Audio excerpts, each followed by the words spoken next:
जय भीम साथियों, आज की इस खास वीडियो में जाने दशहरा पहली बार क्यों, कब और कैसे बनाया गया है और इसके क्या प्रमाण हैं। जानने के लिए हमारे साथ इस वीडियो के अंत तक बने रहे। और भारत की विजयादशमी अर्थात दशहरा आदि उत्सव की परंपरा यानी सम्राट अशोक ने शुरू की थी और इसी दिन उससे पहले भारत में बड़े पैमाने पर उत्सव नहीं मनाए जाते थे। 24 अक्टूबर का दिन अम्बेडकरवादियों और बौद्ध धर्म मानने वालों के लिए महत्वपूर्ण दिन माना जाता है और इस दिन अम्बेडकरवादी और बौद्ध धर्म अशोक विजयदशमी मनाते हैं। अशोक विजयदशमी वह दिन है जब सम्राट अशोक के कलिंग युद्ध पर विजय प्राप्त करने के 10 दिन बाद हिंसा का मार्ग छोड़कर बौद्ध धर्म दीक्षा प्राप्त की और पूरे नगर में ये दिन हर्षोल्लास के साथ मनाया गया था। जब सम्राट अशोक ने बौद्ध धर्म अपनाया तब उन्होंने बौद्ध स्थल की यात्रा करना भी शुरू की थी। तभी गौतम बुद्ध के जीवन को जानने और अपने जीवन को कृतार्थ करने के लिए सम्राट अशोक ने शिलालेख, हजारों स्तूप, धम्म स्तंभों का निर्माण भी करवाया था और इसी धार्मिक परिवर्तन से देश की जनता काफ़ी खुश हो गई थी और उन्होंने सभी स्मारकों को सजाया था और दीपोत्सव भी किया था। ये महोत्सव 10 दिन तक था और चलता रहा था। 10 दिन सम्राट अशोक ने राज परिवार के साथ बौद्ध धर्म अपना लिया था और बौद्ध धर्म अपना लेने के बाद सम्राट अशोक ने प्रण लिया था कि वह अब शस्त्रों से सहारे नहीं बल्कि अहिंसा और शांति के साथ लोगों के दिलों पर विजय प्राप्त करेंगे। इसलिए संपूर्ण बौद्ध जगत इस दिन को सम्राट अशोक विजयदशमी के रूप में मनाया जाता है। ऐसा कहा जाता है कि जब ब्राह्मणों ने इस त्योहार पर कब्जा कर लिया था और अशोक विजयदशमी को विजयदशमी के रूप में मनाने लगे। विजयदशमी का ये पर्व राम की विजय का पर्व माना जाता है और इसलिए इस पर्व को गलौश दशहरा के रूप में भी मनाते हैं। दशहरे से जुड़ा एक तथ्य और सभी चंद्रगुप्त मौर्य से लेकर मौर्य साम्राज्य के अंतिम शासन से लेकर कुल 10 शासक थे और मौर्य साम्राज्य के अंतिम शासक जिनका नाम बृहद्रथ मौर्य था और जब जिनकी हत्या उनके ही सेनापति पुष्यमित्र शुंग ने कर दी थी। इसके बाद पुष्यमित्र शुंग ने जब शुंग वंश की स्थापना की थी तभी पुष्यमित्र शुंग एक ब्राह्मण से थे। जिस दिन शुंग वंश की स्थापना और दशमी का दिन था, लेकिन शुंग वंश के लोगों ने अशोक विजयादशमी में के 10 राजा के अलग पुतले बनाकर एक पुतला बना और उनके 10 सर बना दिए और उनका दहन कर दिया।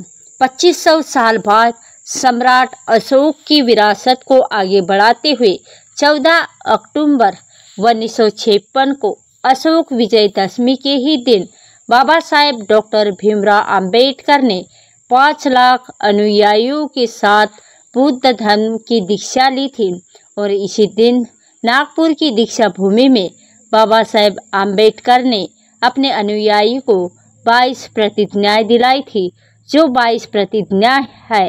नंबर 1 और इस प्रकार से है, मैं ब्रह्मा विष्णु और महेश में कोई विश्वास नहीं करूँगा और न ही मैं उनकी पूजा करूँगा। नंबर 2, जब मैं इस राम और कृष्ण जो भगवान के अवतार माने जाते हैं, मैं कोई आस्था नहीं रखूँगा और न ही मैं उनकी पूजा करूँगा। नंबर 3, मैं गौरी, गणपति और हिंदुओं के अन्य देवी देवताओं में आस्था नहीं रखूँगा और न ही मैं उनकी पूजा करूँगा। नंबर 4, मैं भगवान के अवतार में विश्वास नहीं करता हूँ। और नंबर 5, मैं ये नहीं मानता और न कभी मानूंगा कि भगवान बुद्ध विष्णु के अवतार थे। मैं इसे पागलपन और झूठा प्रचार प्रसार मानता हूँ। नंबर 6, मैं श्रद्धा यानी श्राद्ध में भाग नहीं लूँगा और ना ही पिंडदान दूंगा। नंबर 7, मैं बुद्ध के सिद्धांत और उपदेश का उल्लंघन करने वाले तरीकों से कार्य नहीं करूंगा। नंबर 8, मैं ब्राह्मणों द्वारा निष्पादित होने वाले किसी भी समारोह की स्वीकार नहीं करूंगा। नंबर 9, मैं मनुष्य की समानता में विश्वास करता हूँ। नंबर 10, मैं समानता स्थापित करने का प्रयास करूंगा। नंबर 11, मैं बुद्ध के अष्टांगिक मार्ग का अनुसरण करूंगा। नंबर 12, मैं बुद्ध द्वारा निर्धारित परमित्रों का पालन करूंगा। नंबर 13, मैं सभी जीवित प्राणियों के प्रति दया और प्यार भरी दयालु रखूंगा तथा उनकी रक्षा करूंगा। नंबर 14, मैं चोरी नहीं करूंगा। नंबर 15, मैं झूठ नहीं बोलूंगा। नंबर 16, मैं कामों पापों को नहीं करूंगा। नंबर 17, मैं शराब ड्रग जैसे मादक पदार्थों का सेवन नहीं करूंगा। नंबर 18, मैं महान अष्टांगिक मार्ग के पालन का प्रयास करूंगा एवं सहानुभूति और प्यार भरी दयालुता का दैनिक जीवन में अभ्यास करूंगा।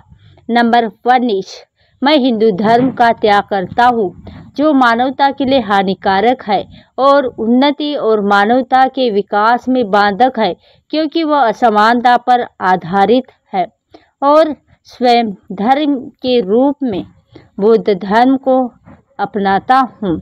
नंबर 20, मुझे विश्वास है कि मैं फिर से जन्म ले रहा हूँ इस धर्म यानी बौद्ध धर्म परिवर्तन के द्वारा। नंबर 21, मैं गंभीरता एवं दृढ़ता के साथ घोषित करता हूँ कि मैं इसके यानी धर्म परिवर्तन के बाद अपने जीवन का बुद्ध के सिद्धांत और शिक्षाओं एवं उनके धम्म के अनुसार मार्गदर्शन करूँगा। और इसी प्रकार से और धम्म के अनुसार मार्गदर्शन अशोक अपने शिलालेख में कहते हैं कि पहले राजा लोग जंगल में प्राणियों की शिकार करने में आनंद मानते थे, लेकिन मैंने ये परंपरा बनकर धर्म यात्रा का उत्सव शुरू कर दिया। और इसी तरह सम्राट अशोक कहते हैं कि सामान्य लोग जन्म संस्कार विधि विवाह विधि जैसे सामान्य उत्सव मनाते थे और उसमें बड़े बड़े पैमाने पर मांस भक्षण करते थे। और इसी तरह ब्राह्मण लोग यज्ञों में बड़े पैमाने पर प्राणी हत्या करते थे। ये सभी उत्सव भिन्न होने के कारण सम्राट अशोक ने इन सभी उत्सवों का विरोध किया और उनकी जगह पर धम्म उत्सव को स्थापित किया था, जिन्हें सम्राट अशोक ने अपने अभिलेख में धम्म मंगल उत्सव कहा है। विजयादशमी भी उन्हीं धम्म और सभी मंगल उत्सव में से एक। सम्राट अशोक ने उनके पहले से चली आ रही बौद्ध परंपराओं में से कोई बदलाव नहीं किया था, बल्कि उन्हें अधिक विस्तारित तथा व्यापक बना दिया था।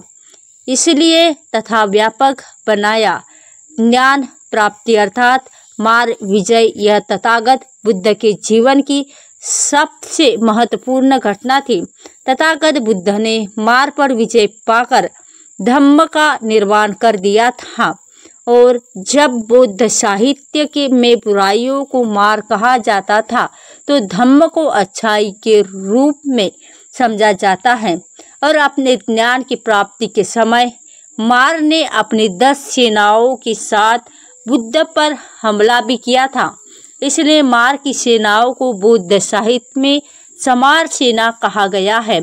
और क्रोध में क्रोध, लोभ, तृष्णा, आलस्य, भय, शंका, झूठ, अहंकार, असंतोष, दम्भ, इन 10 बुराइयों को दमार सेना समझा जाता है।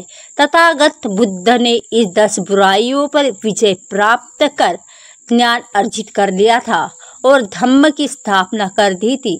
इसलिए बुद्ध की इस महान क्रांतिकारी घटना को बुद्ध साहित्य में मारुति विजय कहा गया है। इस घटना बुद्ध जीवन की तथा संपूर्ण बौद्ध इतिहास की अत्यंत महत्वपूर्ण घटना होने के कारण ललित विस्तर बुद्ध चरित्र दिव्यावधान महास्तु दम वंश महा जैसे सभी बौद्ध ग्रंथों में उन्होंने सभी बौद्ध देशों में उसे आज भी अत्यंत महत्व है। और सांची के अमरावती अजंता गुफा में एक और 26 मार विजय के शिल्प तथा चित्रण हमें देखने को मिलते हैं। इतना ही नहीं कि जब शामिल इस धम्म में शामिल हो चुके थे तब से रथ यात्रा के रूप में धम्म यात्रा निकालने ले चुकी हुई थी। और चीनी यात्री फाहियान बताते हैं कि भारत के सबसे बड़े नगर यानी पाटलिपुत्र में बड़े बड़े रथों पर बुद्ध की मूर्तियां रखकर लोग रथ यात्रा निकालते हैं। और इसी तरह से की रथ यात्रा आज भी दशहरे के दिन मैसूर में निकाली जाती है। और इसके संदर्भ में डॉक्टर एन कुंजन पिल्लई कहते हैं कि भारत में निकाली जाने वाली धार्मिक रथ यात्रा वास्तव में प्राचीन बौद्ध रथ यात्रा है। वे आगे कहते हैं कि संपूर्ण भारत में बौद्ध लोग रथ यात्रा निकालते थे और पूरी जगन्नाथ रथ यात्रा भी वास्तव में बौद्ध रथ यात्रा है, जिसमें बड़े बड़े रथों पर कृष्ण, सुभद्रा तथा बलराम की मूर्तियां रखी जाती है, जो वास्तव में बुद्ध धम्म और संघ के प्रतीक है।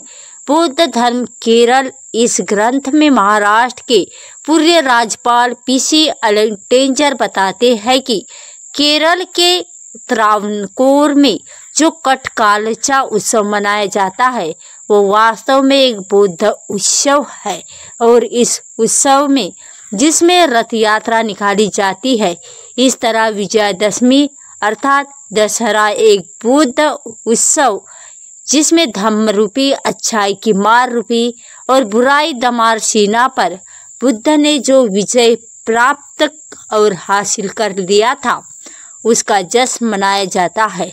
नेपाल के नेवाल बौद्ध लोग इस उत्सव को दिसे के नाम से भी मनाते हैं।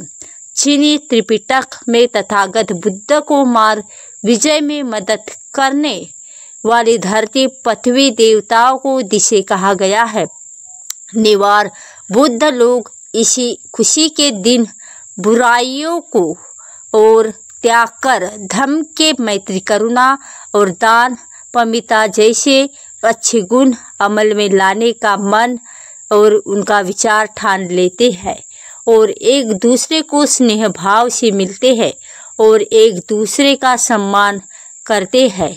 और इस तरह से विजयादशमी अर्थात दशहरा एक बौद्ध उत्सव है जो 10 बुराइयों के साथ और उनके खिलाफ दमार सेना के खिलाफ प्रेम, भाईचारा, मैत्री, करुणा, दया, क्षमा जैसे धम्म तत्वों को महत्व देता है। तथागत बुद्ध के मार विजय का तथा सम्राट अशोक धम्म विजय का यह एक महत्वपूर्ण पर्व है। इसलिए बोधिसत्व बाबा साहेब आम्बेडकर जी ने सन 1956 में अशोक विजयादशमी के दिन अपने लाखों अनुयायी के साथ धर्म परिवर्तन कर दिया था और भारत में धम्म विजय अभियान को पुनर्जीवित कर दिया था। तो दोस्तों आज की वीडियो में बस इतना ही। इस चैनल पर सिर्फ बाबा साहेब आम्बेडकर के जीवन से जुड़ी सभी वीडियो लेकर आती रहती हूँ। यदि बाबा साहेब आम्बेडकर को दिल से मानने वाले हमारे चैनल को सब्सक्राइब करें और इसी तरह हमारे साथ सपोर्ट और साथ बने रहे और नीचे कमेंट बॉक्स में जय भीम जय भारत अवश्य लिखें।